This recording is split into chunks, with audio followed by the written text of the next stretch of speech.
Today, we're going to be taking a look at the recently released Flex Long Reach Solder Down Probe Tips from Tektronix, or FLR tips for short.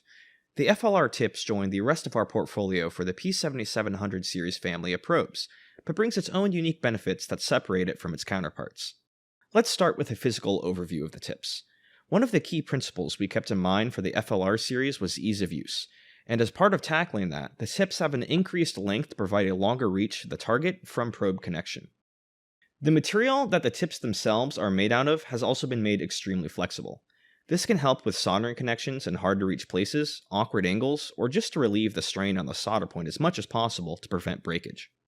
The S parameters for each tip are stored locally on the tips themselves, and when used in conjunction with the Tektronix scope and P7700 series probe, the tip is automatically de-embedded for you without any manual setup, such that the waveforms you see on channels 1 to 4 right away are de-embedded for that specific tip and probe combination.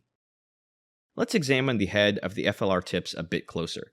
Here we can see the differential inputs that you solder to your target, as well as two wings that are attached to the sides of the tip head. These are non-electrical, and can act as attachment points to a target to help secure the soldering connection in place. They can also be used in conjunction with custom-made Lightfoot accessories. Lightfoot accessories can be used to help secure the tip down to a solder point by latching into those wings and locking the tip in place.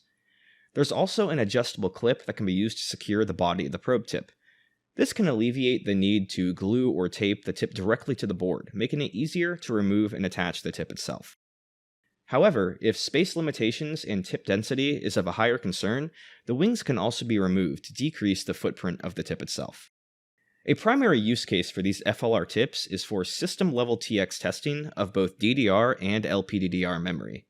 We recommend them as our tip of choice for system-level testing, and are a part of our TechExpress DDR automated memory solution covering the latest JEDEC electrical and timing specifications for both DDR5 and LPDDR5.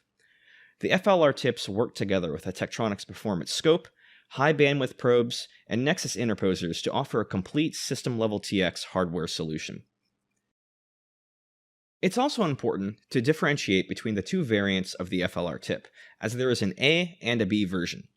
The key difference between the A and B versions is their loading profile. The A has a standard termination and can be used for motherboard, midbus, vias, or other general probing connections, while the B version has been tailored to be used in conjunction with an interposer with an expected isolation resistor value of 100 ohms. There are multiple styles of interposer, and here we're taking a look at a couple variants available from Nexus, the edge probe and direct attach styles respectively.